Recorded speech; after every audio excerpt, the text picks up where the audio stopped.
Ya muchachos, buenas tardes, buenos días. Estamos justo mediodía. Em, Vamos a seguir la clase desde donde nos quedamos la vez anterior, ¿cierto? Eh, y a modo de recuerdo nomás, habíamos quedado habíamos hablado de que las redes neuronales se entrenan y se entrenaban originalmente con forward propagation, ¿cierto? Hacia adelante. Y lo que se hacía ahí era ir moviendo peso de las aristas, ¿cierto? eh, Independiente. Y veíamos que nos daba de salir. Después se inventó un método más inteligente de hacerlo, que era el backpropagation. Y para poder hacer el backpropagation, lo que se estableció fue una función de error, y esa función de error se hacen las derivadas parciales respecto de cada peso. Entonces uno ve la variación que tiene ese error respecto al mover un determinado peso, y cuando uno hace todas las sustituciones matemáticas, finalmente llega una forma súper sencilla y cómoda de trabajar, que tiene tres pasos. Que hay que saber la pendiente del error, que si usamos el error convencional nos va a dar dos veces la diferencia, ¿cierto?, entre el valor real, perdón, menos el predicho, el valor de la neurona que está entrando al peso que yo quiero calcular. Por ejemplo, aquí si quiero mover este peso, tengo que usar este valor de la neurona, y la pendiente de la función de activación, ¿cierto? La derivada, al final, de la función de activación. Y con esas tres cosas yo simplemente hago una multiplicación, y aquí les hice varios ejemplos cortitos, para poder calcular entonces cuánto yo debiera mover un peso que entra una neurona, para poder acercarnos al valor real, que el error sea menor, ¿ya? Porque yo estoy tratando de minimizar el error entre el valor real, la clase real, y mi predicción, ¿ya? Y entonces con esos tres pasos, aquí está toda la operación, yo multiplico esto al final, y ese valor que me da es como el factor de corrección, que yo lo multiplico por un cierto alfa, y ese alfa es el learning rate, es la tasa de aprendizaje, que ese es un parámetro que vamos a estar tocando mucho en las redes neuronales, ¿ya? Entonces, para que sepan dónde interactúa, en qué lugar, en este momento, ¿ya?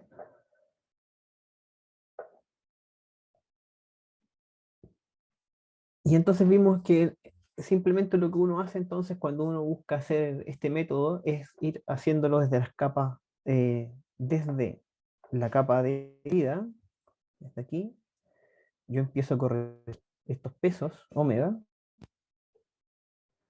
¿cierto? Y voy propagando, voy calculando después como la siguiente capa, cómo voy moviendo los pesos, y la siguiente capa. Y por eso se llama backpropagation, porque lo que yo estoy propagando desde atrás, desde la salida, la entrada, es ¿ya? Ahora, o la mejora del error, ¿cierto? Ahora, es importante tener en cuenta que no existe backpropagation sin forward propagation. O sea, yo necesito que previo a esto haya existido un paso forward,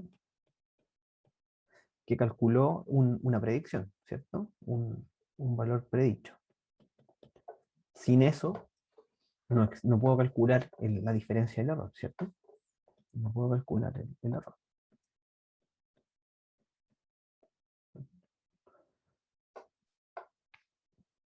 Que era el valor predicho, el real, menos el predicho.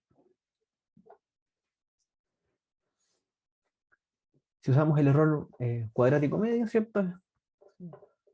Que es el que estábamos usando, nos queda dos veces el error. Vale. Entonces, si yo vuelvo a hacer el cálculo que hice en la clase pasada, pero ahora quisiera corregir o mover los pesos de la siguiente capa, ¿cómo se hace? ¿Ya? Yo creo que aquí se va a entender mejor por qué se llama backpropagation y por qué se propaga el error. Entonces, bueno, lo primero es hacer el forward propagation. Eso decía en esta lámina. Dados estos pesos, todos estos que están aquí, y esta entrada, 0, 5 y 1, si uno calcula la función de activación, que es ReLU, entonces pueden ustedes comprobar que les debiera dar esto, a menos que me haya equivocado. Y la salida predicha va a dar 7. ¿Ya? Y aquí tenemos el valor real, nuestro target, 4. ¿Ya? Entonces, por ejemplo, aquí sería 0.5, ¿cierto? Si uno lo quisiera calcular una vez, ¿no? Es la entrada por, por la lista, ¿cierto? Por 2, ¿cierto? Más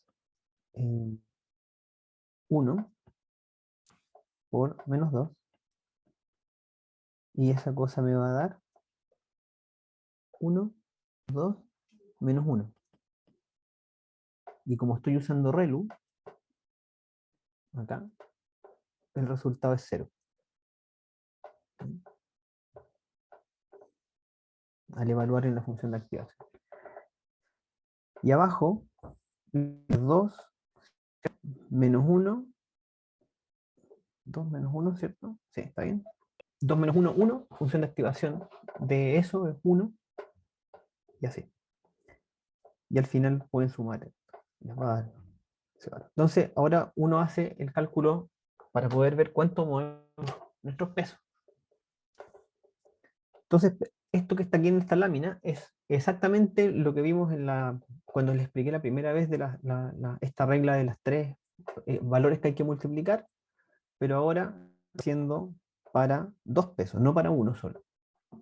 Entonces, simplemente la regla es que necesitamos tener el valor del nodo que entra al peso. Por ejemplo, en este caso voy a modificar estos pesos que están aquí, 1 y 2. Entonces, el peso en cuestión es 1 y 3. Entonces voy a modificar primero el peso de arriba. El peso de arriba me quedaría 1, ¿cierto? Que es el valor del nodo, la derivada del error. Si es 7 y 4 era el target, la diferencia de eso es 3. ¿Sí? Y por 2, esa sería la, ¿cierto? Esto es lo que tengo calculado aquí. Y la derivada, ¿cierto? La función de activación, que en este caso es 1, porque estoy en la parte, como este peso es 1, está en la parte de la identidad del ReLU, entonces la derivada de eso es 1. Entonces me quedaría 1 por 2 por 3 por 1, 6. El resultado de mi ecuación. Y para el de abajo, lo mismo, tengo el valor de la neurona que va a entrar al peso que quiero modificar, es 3, por 2 veces el error, que es 3, y por la derivada de la función de activación en el peso. ¿Sí? La función de activación es 3, en ese lado también es la identidad, la derivada es 1, 1. Entonces me da 18. Y eso son finalmente, eso entra acá, y yo lo multiplico, ¿cierto? 6 por el factor de aprendizaje, y eso me va a dar el delta que yo tengo que mover mi peso, y entonces le sumo 1 más ese 0.06 y me va a dar 1.06. Entonces el nuevo peso es 1.06 acá arriba y abajo es 2.18. Súper fácil. Y entonces, ahora cómo lo hago en la segunda capa. En la segunda capa ya moví mis pesos, ¿ven? Aquí ya están modificados los pesos. Entonces ahora yo necesito mover estos omegas, ¿cierto? Entonces si uno va primero de arriba, primero vamos al nodo de arriba, ¿ya? Para modificar el omega, el primer omega, que es 0. Por eso le puse 0 acá. Entonces quiero modificar este. Entonces yo tengo el valor de la neurona, que es 0, ¿cierto? El error, 2 veces, ¿se acuerdan lo que calculo a veces por la diferencia entre valor real y valor predicho? Eso viene calculado, eso está acá. Vamos a tomar el valor. Ustedes hacen todas las sustituciones, les va a dar que ese valor que está previamente calculado corresponde a ese error.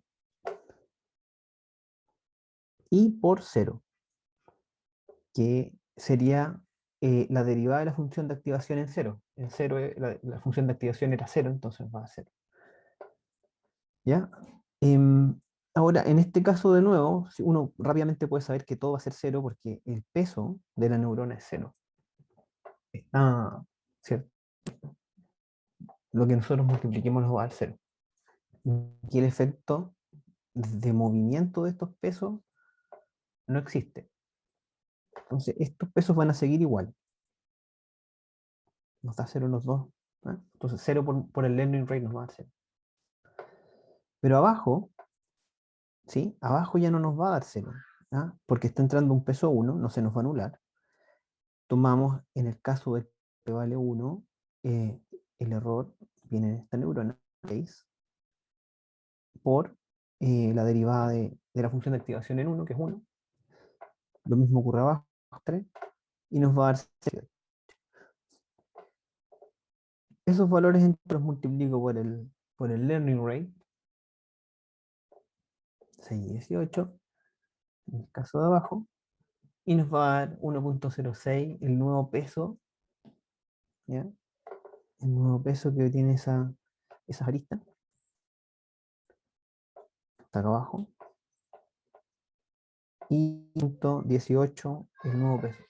Si se fijan, aquí uno empieza a propagar, es donde uno empieza a propagar el error, ahora que está en rojito. ¿Ya? Ahora, si se dan cuenta, las operaciones matemáticas que en general se están usando acá son súper simples. Y si nosotros tenemos una base de datos como, digamos, pensemos en 100 puntos, y yo tomo el primer punto, la primera fila, y se la paso a mi red. Hago un forward propagation y hago un backward propagation.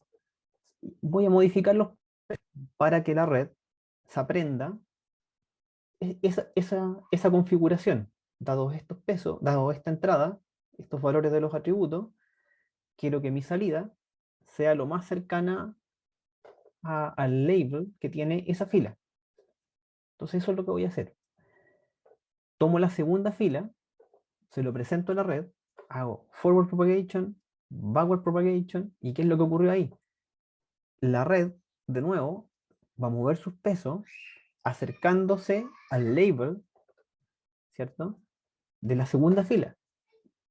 Por supuesto que ya fueron movidos los pesos con la primera. Entonces ahí hay un efecto de aprendizaje, que los pesos, ¿cierto? Algunos van a retroceder tal vez, otros van a avanzar, pero es así como la red empieza a aprender, cómo va convergiendo.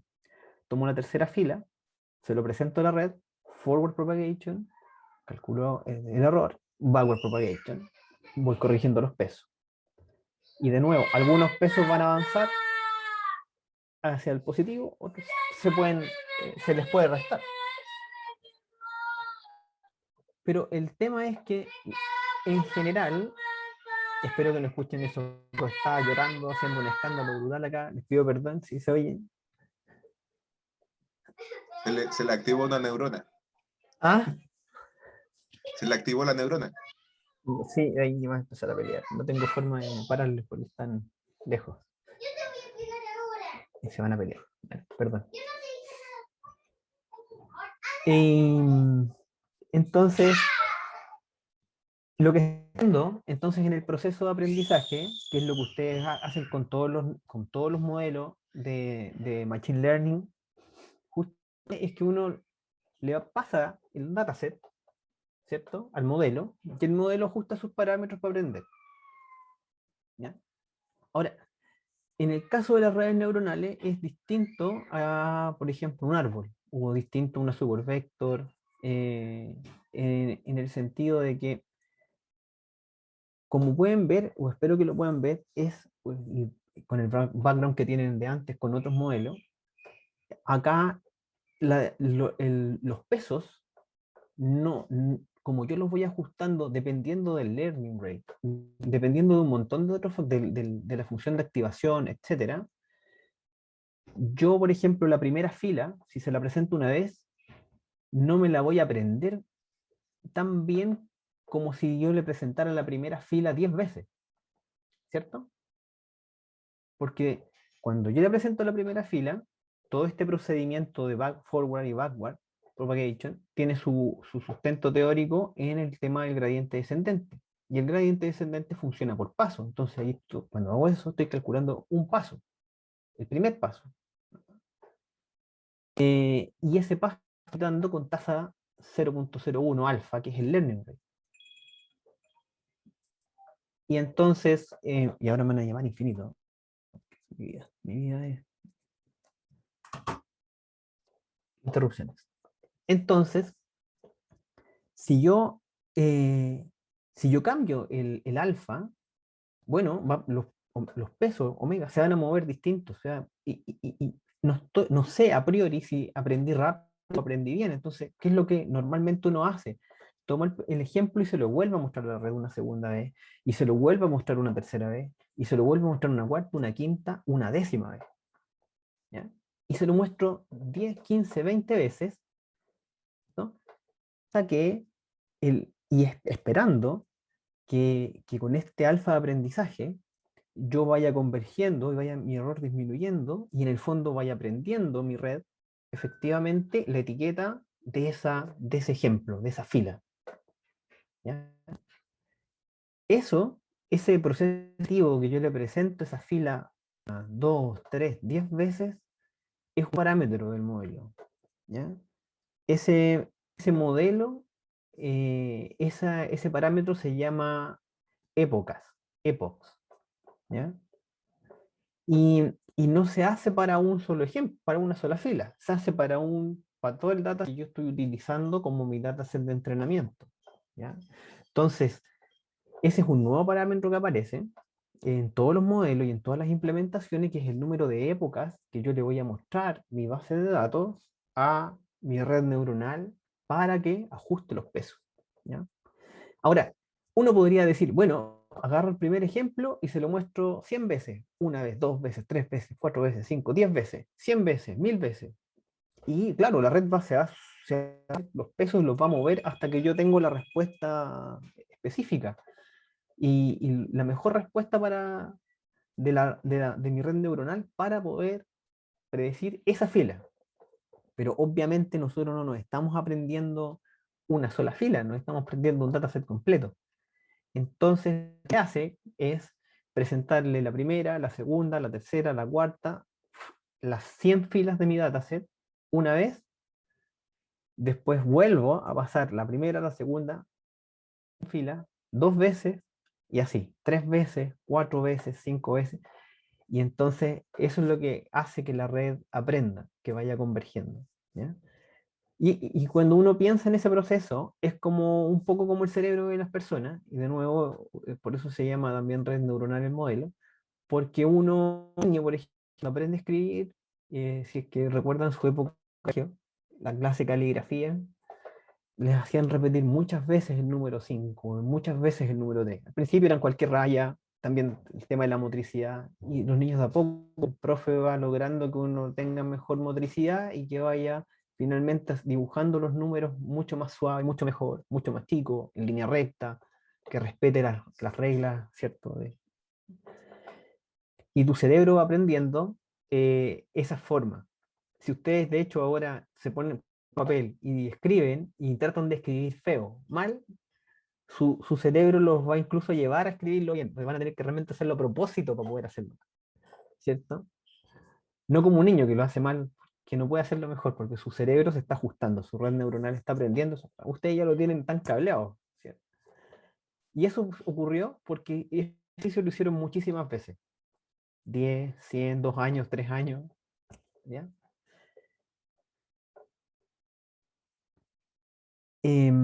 Ahora, cortito, pero aprovecho que tengo tiempo, es súper importante em, que se entienda que uno puede poner todas las capas que uno quiera y todas las neuronas que uno quiera, ¿cierto? Eh, Sin ninguna restricción. El modelo no pone ninguna restricción al respecto, a priori. ¿Ya? O sea, no sé si lo vieron, en ninguna parte yo dije que tenemos que tener menos neuronas que valores o atributos en la capa de entrada. Esa restricción no existe para neuronas ni capas. Entonces, ahí está, ustedes pueden, la pregunta es, entonces, ¿pero cuánto pongo? Bueno, vamos a ir viendo. ¿Y cuántas épocas yo le puedo presentar mi data a la red? Todas las que yo quiera, tampoco es una restricción. ¿Ya? Ahora, es súper importante, sí, pensar que si yo le presento muy poquitas veces mi dataset a la red, lo más probable es que quede incompleto el aprendizaje, ¿cierto? Que los parámetros todavía les quede recorrido a mis potenciómetros, a mis omega, les quede recorrido para poder mejorar el error de aprendizaje. ¿Ya? Y si por el contrario, si yo me paso, si yo de repente tengo muchas iteraciones, demasiadas iteraciones, puede ocurrir que tengamos un sobreajuste, ¿cierto? O puede ser que lleguemos a un punto y estemos procesando mucho tiempo de más cuando ya el error convergió y no se mueve. Y estamos perdiendo tiempo, estamos desperdiciando tiempo, ¿ya? De procesamiento. Pero no hay una restricción a priori en el número tampoco. ¿Ya? Lo que sí hay que tener en cuenta al momento de construir una red neuronal es que es un problema que explota muy rápido. ¿Ya? Ustedes, la mayoría debieran estar en el NMGO, el doctorado. Entonces están estudiando los modelos de optimización, todos los otros cursos, los que son de la facultad, esto lo llevan viendo mucho tiempo. Y este es el típico que explota, lo pueden ver, ¿no es cierto? Ustedes ya se dieron cuenta, esto explota súper rápido. El forward propagation es orden n a la cuarta, donde n es el número de nodos, y el backward propagation es orden n a la quinta. O sea, es brutal. ¿Ya? Por supuesto, hoy día tenemos máquinas para poder hacerlo, que nos quitaron muchas restricciones de las que habían hace unos 10, 12 años atrás para poder ejecutar los modelos. Eh, Ahí les puse una foto del Mac que me encantó compararme alguna vez, porque yo soy fanático de las máquinas Mac desde hace muchos años, pero no me alcanza ni me alcanzará el presupuesto, porque esta máquina cuesta súper cara, esto creo que vale como 10.000, 12.000 dólares. Eh, 28 nodos, núcleos tiene el más básico, hasta 50 y tantos núcleos, es una brutalidad de computador.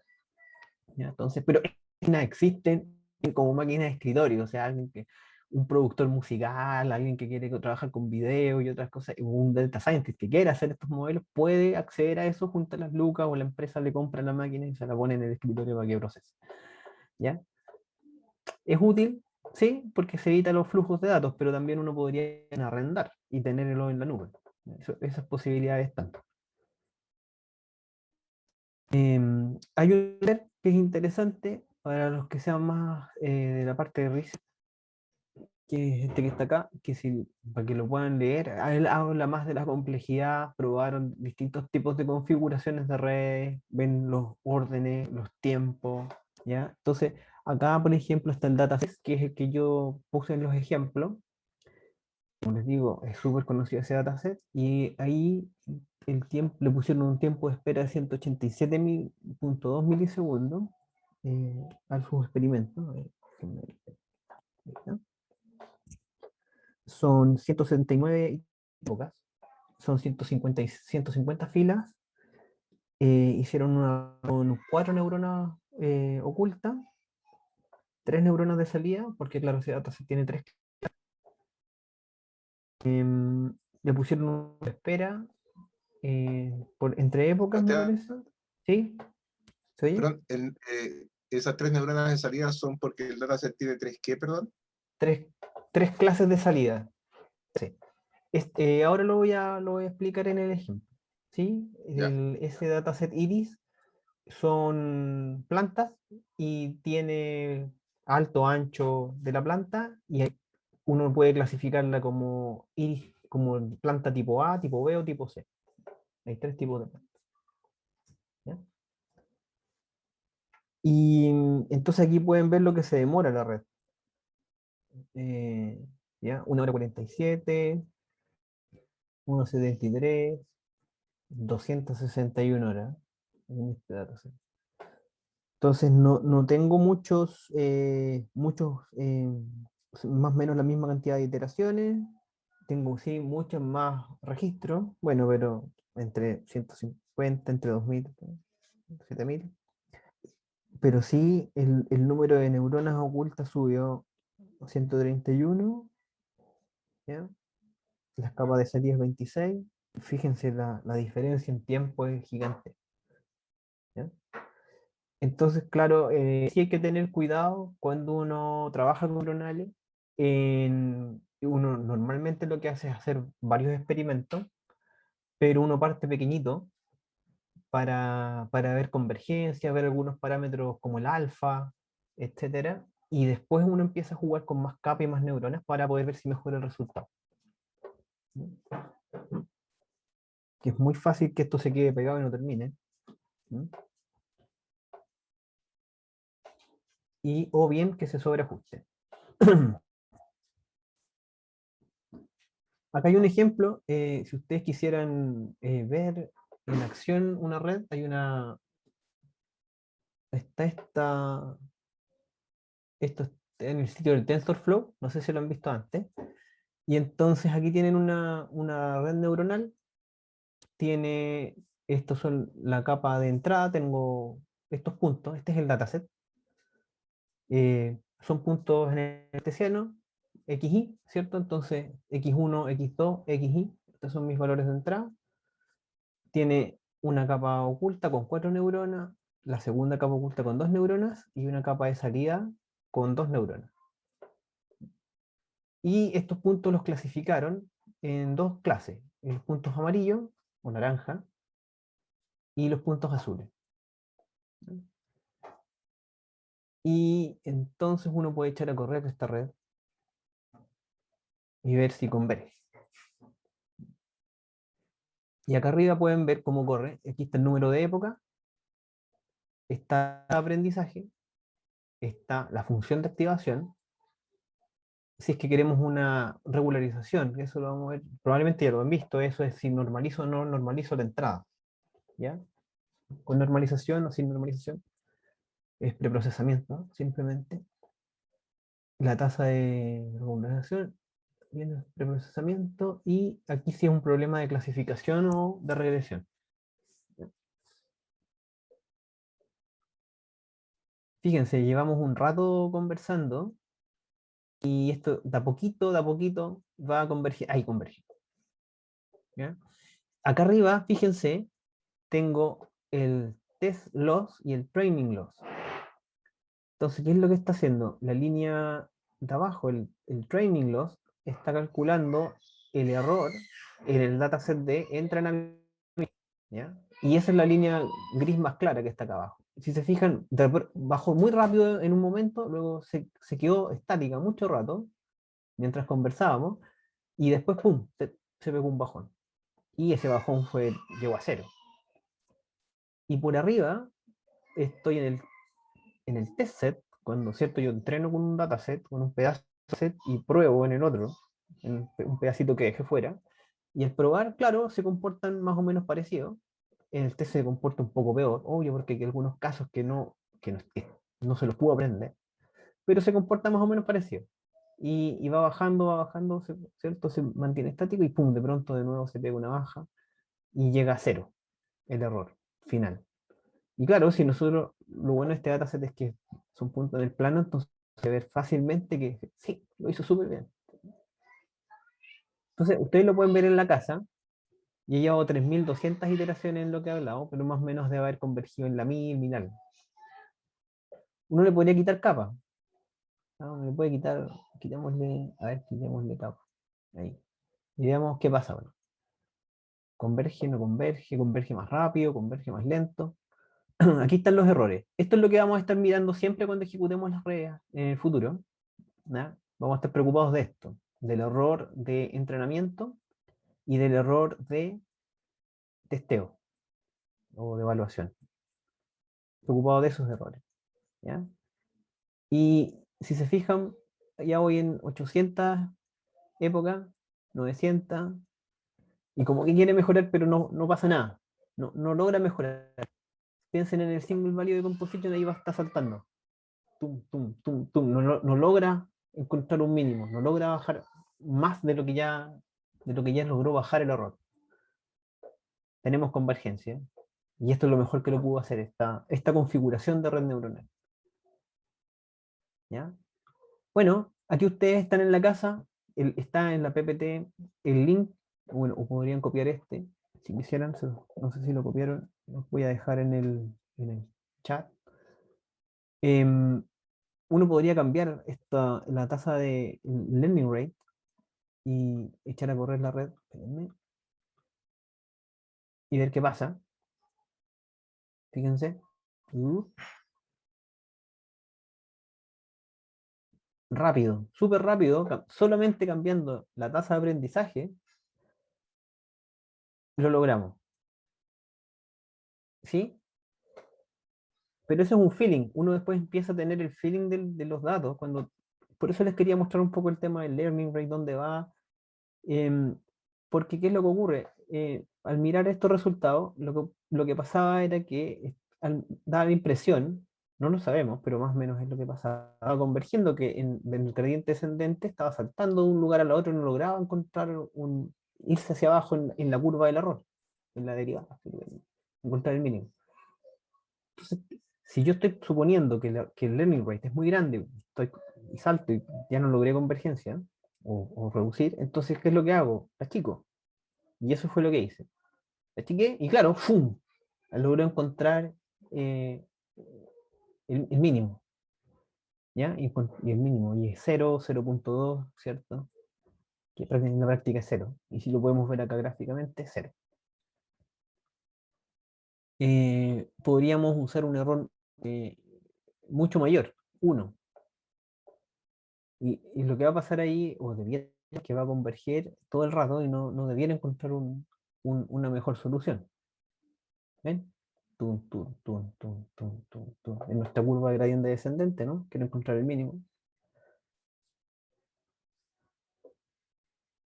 Este tipo de cosas las vamos a tener que hacer experimentalmente. El problema es que la data no es como esta que uno la puede ver, ¿cierto? Y ver pasando en tiempo real. Uno tiene que y tenemos un gráfico que tiene, no sé, 60 parámetros y vamos a tener después de que eso un par de minutos, recién graficar y después de eso recién poder interpretar por dónde podemos generar la mejora del modelo para poder encontrar el mejor modelo. Que en este caso sí, tirar las 50 combinaciones de 50 parámetros con redes gigantescas no es factible porque no van a terminar, ¿ya? Y en ese caso, tal vez un árbol o cualquier otro método es muchísimo más rápido, ¿ya? Y entonces no se justificaría aplicar una red. Entonces tenemos que hacer experimentos previos para poder entregarle ciertos rangos al optimizador para que encuentre la mejor combinación de modelos. ¿Ya? Y lo otro que puede pasar, ¿se acuerdan? Es que el parámetro sea muy chico, ¿cierto? El learning rate. Y voy a ir muy lento, entonces avanzando al óptimo, al mínimo, en el error. Y voy a poner súper chico. Y puedo ir hablando un montón de errores y esto no va a avanzar. De hecho, lo que ocurrió fue que es tan chico que estamos en la zona de plató de la clase, ¿cierto? Del power de la clase. Acá. Ujú. Estamos en esta zona donde la tasa de aprendizaje es tan que realmente no logro mejorar mi error. Estoy en una parte donde no avanzo. ¿Ya? La red en el fondo no va a mejorar y tengo que cambiar el parámetro.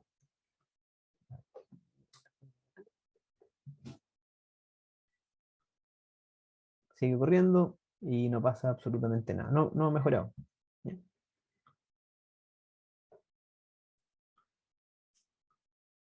Otra cosa que puede pasar acá es la función de activación con una el tangente hiperbólico, que es muy famosa, pero el ReLU es casi, uno podría decir que en el 80% de los casos de las redes o aplicaciones de redes usan ReLU. ¿Ya? Súper famoso, la verdad. Y si se fijan, convergió menos de 100 iteraciones. Pongamos el 0,3. 0,3 en el caso anterior, con tangente hiperbólico, convergía como en 1000 épocas. Veamos qué pasa. Ah, ah, cientos. Y ahí logró tener algo de convergencia en 300 y el error está en 20% en el testset. 0,1 con 60, ¿no? Entonces, esto, como les digo, todo esto es móvil. Entonces, uno puede jugar con esto todo lo que quiera. Miren, en este Doctor, caso, miren, con este learning rate, en el caso de tangente hiperbólico no hubo convergencia, pero acá sí. ¿Ya? Entonces, también, por eso es importante probar. Sí, cuenta, duda. profesor, una consulta, donde dice activación, ¿esa función de activación funciona tanto para las ocultas como para la de salida, o no? En este caso sí, Ah, ya. sí. Lo que pasa es que esto, cuando yo le pongo aquí que es un problema de clasificación, lo que yo creo que está haciendo, porque lo explican mucho en la página, es que están colocando una función de activación distinta en la capa de salida, que es para problemas de clasificación. ¿Ya? Ah, ya, Y en todas las capas internas está este que está aquí. ¿Ya? ya. Por eso pregunta, aquí me está diciendo, ¿quiere clasificar o quiere regresión? Si quiere regresión, entonces la salida la calculo con otra función de activación distinta, para aproximarme a los pesos, para que me dé una magnitud. Ujú. Eh, Sebastián, es, ya, de nada. una pregunta. Sí, ¿Cómo en la primera capa puede haber 4 neuronas? Hay dos variables, hay 2 neuronas de entrada, no capto, porque las 4 neuronas de la segunda capa tienen los mismos pesos, ¿no? Para las neuronas de entrada. mira, aquí están los pesos, 0,9, 0,5, menos 0,028, todos los pesos son distintos. Todos los pesos son distintos. Lo que hace esto y yo tengo la sospecha que eso están haciendo acá, y lo que en general se hace en todos los modelos, o todas las implementaciones, es colocar los pesos aleatorios. Asigna pesos random. Entonces, claro, tú le puedes poner todas las neuronas que quieras. En la primera tengo, ¿cierto? Tengo la capa de entrada, tengo dos capas ocultas. A ver, dejemos una sola capa oculta. Este es como lo más simple, ¿no? Capa de entrada, una capa oculta y la capa de salida con una neurona. Entonces yo puedo poner cuatro, puedo poner neuronas si quiero. No hay restricción, como les había dicho. Eh, y lo único que está haciendo esta implementación es asignándole algunos pesos por detrás, fíjense, random, positivos y negativos. De hecho, uno puede restringir que sean solo pesos positivos.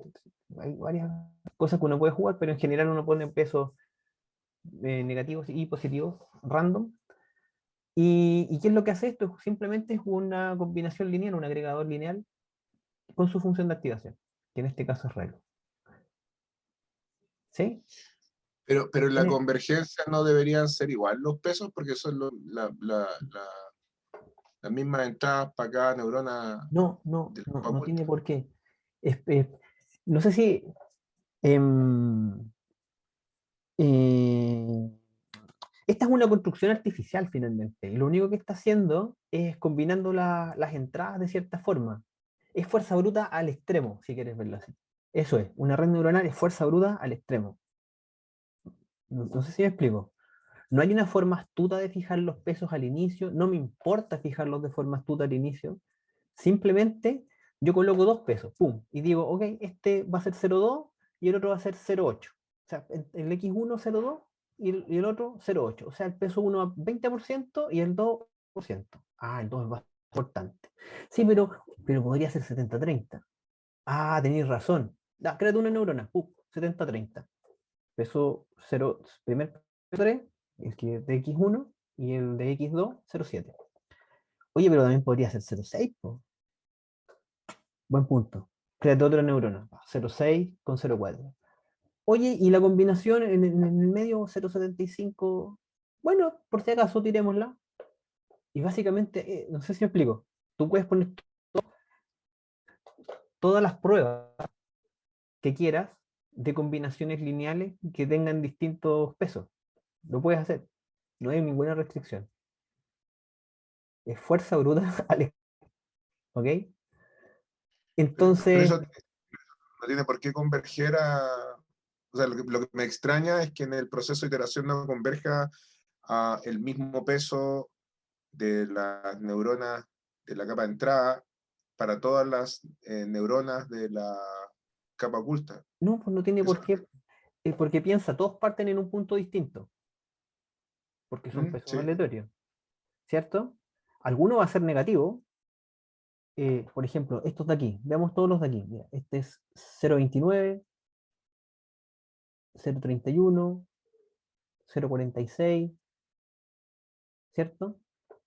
Todos parten en un lugar distinto, pero los muevo en la misma magnitud, en el learning rate, ¿cierto? Voy a multiplicar 0,1 por, y a todos los voy a bajar. Entonces, no tienen por qué. Probablemente si tú dejaras que cada una de las neuronas se mueva distinta cantidad de épocas, podrían converger a un mismo peso. Pero si todas van dando pasos al mismo tiempo y parten en lugares distintos, no tiene por qué llegar todos al mismo valor omega, ¿no? No debiera. No sé si lo es. ¿Sí? Entonces, ya, lo que sí ocurre, si te fijas, es que van a morir ciertos omega. Se van a hacer menos importantes en la salida. Y eso es lo que está marcando esta red. Si te fijas aquí, lo más grueso es lo que más importa. ¿Sí? Lo que me está aportando más a la salida, a la clasificación de la salida. Por eso me gusta también este monito, entrega mucha info. Es muy bueno este diagrama. ¿Ya? Fíjate. Este X1 entrega mucha info y a esta neurona, y esta otra a esta neurona, y a estas dos un poquito. Y esa combinación finalmente es la que genera la clasificación en la última capa. Me podría poner más, pero a ver, pongamos una sigmoide. Esto debiera ser un poco ujú, más suave la curva. ¿Ya? ¿Te fijas? Profe, Sí, y una consulta respecto a la inicialización de los pesos. O sea, sí, me imagino que acá no se puede, pero si uno quisiera actuar como con pillería para la partida, podría usar como, por ejemplo, pesos de otras redes que ya están como preentrenadas y agregar categorías, cosas de ese estilo, ¿cierto? sí, justamente, sí. Eso se llama transfer learning.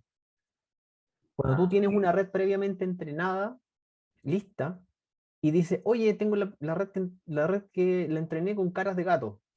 En eso se ve harto, porque es costoso el proceso de entrenar imágenes, ya les conté eso, ¿no? Entonces, claro, yo quiero ahora entrenar perros. Quisieran poder, entonces tomo eso, hago un transfer learning, tomo esa red que ya está entrenada, que tiene los parámetros ya optimizados, por decirlo así, la cargo y ahora la empiezo a reentrenar con caras de perro. profe, pero ese ejemplo que puso usted de imágenes se refiere a lo que traspaso, o sea, pensando como un poco en eficiencia, sería como las convoluciones, los pesos de las convoluciones, ¿cierto? Pesos, sí. Sí, exactamente. Cuando tú entrenas el modelo, el modelo finalmente es cuántas neuronas tengo, cuántas capas está organizada, y los omega de las conexiones, que ya fueron entrenados, que ya aprendieron, pasaron un montón de épocas y ya convergieron a un valor. Ujú. Eso es lo que tú guardas. Eso, de hecho, tú pones save model y que ha guardado eso. Y entonces eso después yo lo puedo cargar para poder reentrenar otra cosa. Ahí estoy haciendo un poco de optimización sobre mi entrenamiento.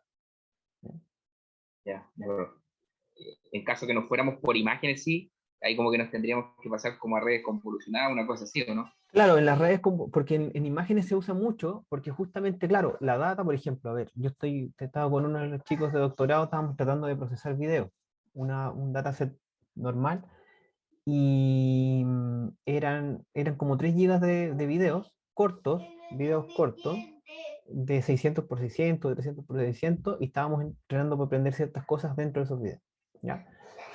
Y las redes para poder, las que venían de prueba con el dataset, con un paper que había clasificado eso y tenía buenos resultados, esa red se demoró como una semana en terminar, ni siquiera en mi servidor, sí creo que procesamos. Em, y claro, los resultados intermedios y todas las pruebas se generó una extra y que me, que me llenó rápidamente la cuenta del chico, de este alumno. Entonces, claro, si uno quisiera partir, y eso que partimos con lo que la gente nos había entregado, con una red previamente entrenada. Entonces, si uno quisiera partir de cero y entrenar a uno, son varias semanas más para poder llegar a ese punto y de ahí partir entrenando las cosas. ¿No? Muy lento. Pero se da aquí en las redes. En las redes neuronales se da mucho eso. ¿Ya? Y sobre todo en las redes con imágenes, video o audio. ¿Ya? Para las redes con otro tipo de data, tipo texto, que es data igual pesada, es la data más pesada que ustedes van a pillar que no es audio o video, se puede dar. ¿Ya? Se puede dar también compartir redes, pero el modelo sí uno puede terminar de ejecutarlo en tiempo más razonable que en video o en imagen. ¿Mm? Vale. Profe, ¿Sí? eh, que me imagino que una interpretación de los pesos es qué tan importante es para el modelo la neurona que lo antecede, porque Sí. tiene más importancia en el valor final. Pero hay una forma de ver eso en términos de las variables, como la importancia de las variables que están en la capa de entrada, porque siento que igual se diluye su interacción Sí, a medida que sí, va avanzando por las tu capas. pregunta es súper buena y de hecho esa es motivo de investigación. Las redes neuronales hasta hace unos años les daba, en general los researchers nos da un poco lo mismo en la interpretabilidad de la red neuronal respecto de los parámetros. ¿Ya? Nos da un poco lo mismo porque en general en data science es distinto a econometría o a otras áreas donde te importa el p-valor, donde no, te importa más el método, el mecanismo para reconocer patrones. ¿Ya? Pero la verdad que estas cosas empezaron a reconocer súper bien porque, claro, es que es fuerza bruta. Veo todas las combinaciones y puedo probar infinitas combinaciones y las pruebo todas. ¿Ya? Entonces, da bien en muchos casos donde otros modelos que son más estocásticos no funcionan tan bien como estos. Que es obvio que es la combinación, la fuerza bruta. Entonces empezó a aparecer esta área de Explainable Artificial Intelligence hace unos años atrás. Y entonces desde esa área empezaron a salir algunos modelos que lo que hacen es como una ingeniería reversa desde la red entrenada. Y ven la importancia, cómo afecta cierto peso a la salida. Y desde ahí tratan de generar una explicación de cómo afectan la variable a la salida. Hay unos métodos para poder hacerlo. La mayoría son basados en optimización. Eh, Profe, ya, ¿sí? a propósito, esto igual puede ser como una desventaja que alguien podría considerar antes de utilizar una red neuronal, porque hay otros modelos que esto lo hacen Claro, súper fácil, como los árboles de decisión, por ejemplo. sí, claro, por supuesto. Es un tema súper importante lo que tú mencionas, porque de hecho está la fiebre de usarlo. Es que las modas siempre van como tarde, ¿no? Entonces vino la fiebre por usarlo, ahora las empresas están usando los modelos. Eh, realmente, para ciertos contextos, pica mejor que otras cosas. A veces yo dudo que hayan probado otras cosas. ¿Ah? De hecho, parece que se van directo por redes, muchas personas en las empresas. Y, mm, y, y el tema, claro, que después cuando está en producción el modelo y toman decisiones automáticas, la pregunta es después, ¿cómo lo audito? ¿Cómo veo el tema de la responsabilidad que tiene la empresa al tomar la decisión? Si no, si tenemos sesgo, si un montón de temas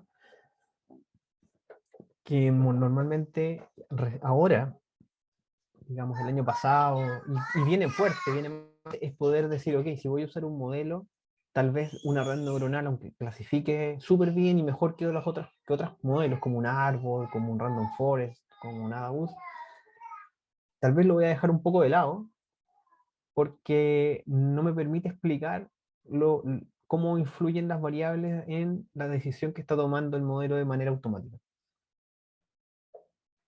¿Sí? Y entonces ahora sí hay una corriente que las personas o los científicos de datos están un poco más conscientes, y yo te diría más las empresas, ¿ah? Están más conscientes en pedir que ojalá el modelo lo puedas explicar.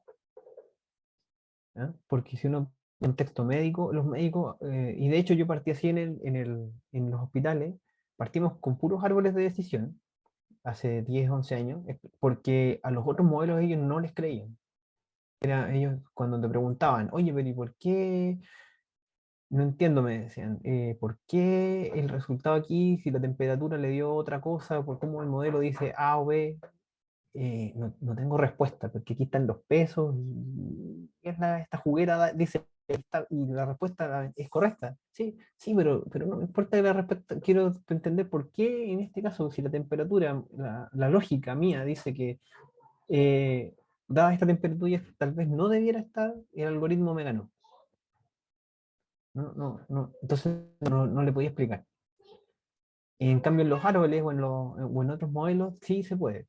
Si uno ve súper claro que en este caso, como en la temperatura es menor que 38.5 y mayor que esto, entonces fue por esta rama y ahí él le dio que estaba crítico. Y entonces lo podían ver y decir, así, está bien, le puedo creer a este modelo. Claro. Y después, claro, a medida que fuimos avanzando, me fueron creyendo y empezamos a usar otros modelos más raros, que son menos explicables, pero que funcionaban.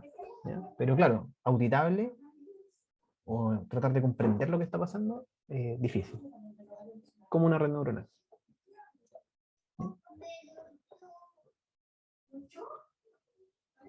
Ya, entonces ahora entro a la parte de construir una red neuronal. Voy a tratar de, por lo menos para la parte de programación, ¿ok? Con Keras. Entonces hay muchísimos paquetes que ustedes podrían utilizar para construir una red neuronal. Scikit, TensorFlow, Keras, PyTorch, Chap. Pero la verdad que yo me quedo con, aquí está el TensorFlow, ¿no? Me quedo con Keras porque me gusta la forma como está escrito, los mecanismos que provee para poder optimizar, etcétera. Creo que es más didáctico. Y, espérenme. Y lo primero que uno, y aquí está el código, si ustedes vieron la clase que yo, o el Python que yo subí, yo ahora rescato aquí en esta lámina dónde construir la red, y simplemente con estas líneas yo creo una función que crea una red neuronal.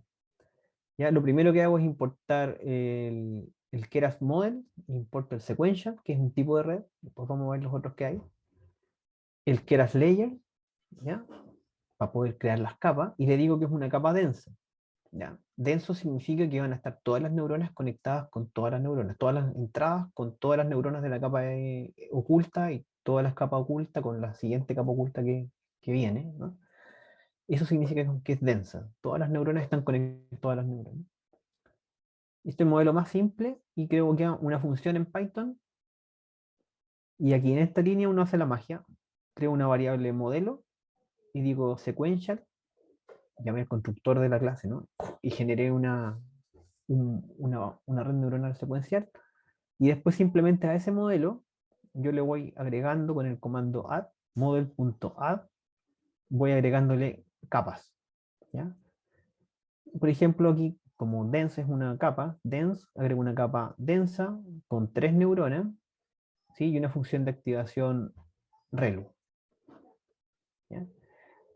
Esta que está acá es la primera capa, yo digo que es una capa densa, 3 neuronas, en el caso del dataset iris, ahora después vamos a ir, le digo la función de activación, pero en el caso de la capa de entrada, yo además le tengo que decir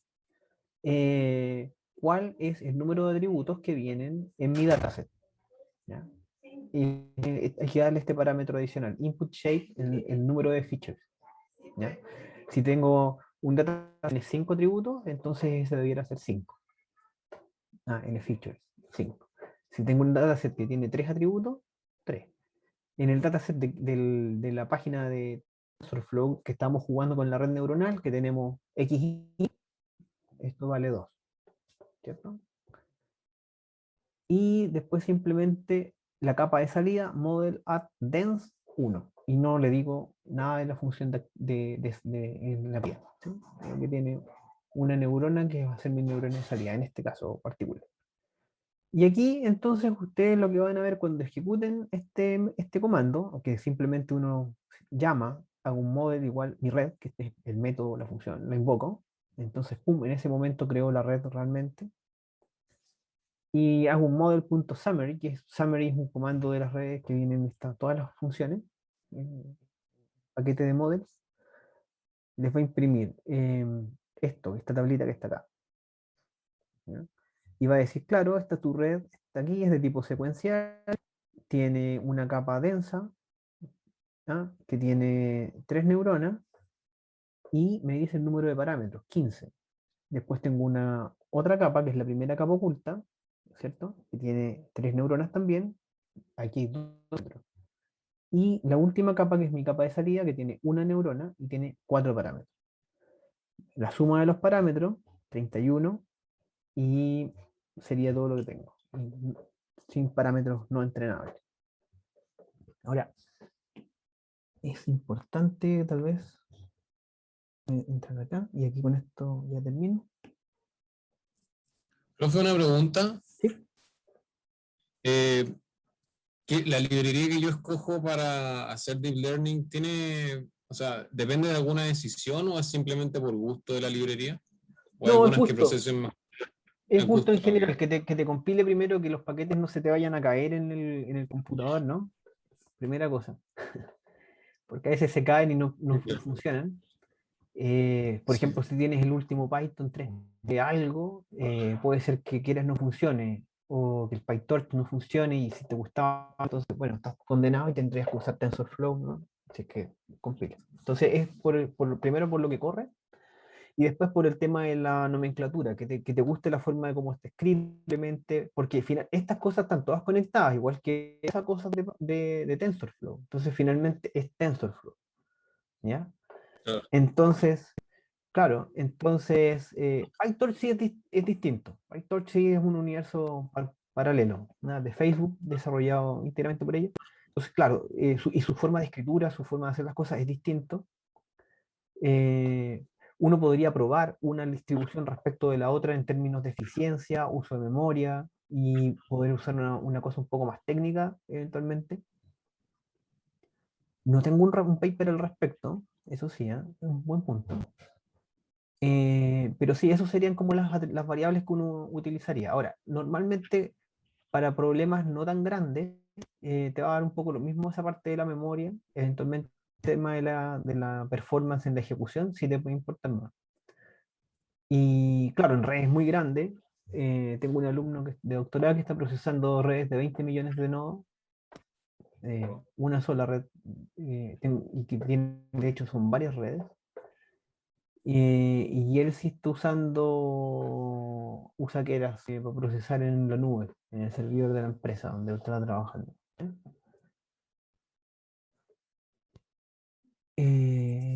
Gracias. De nada. A ver, se me pegó la lámina.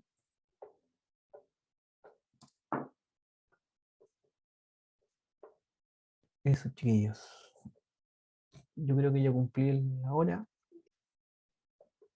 Que les vaya bien.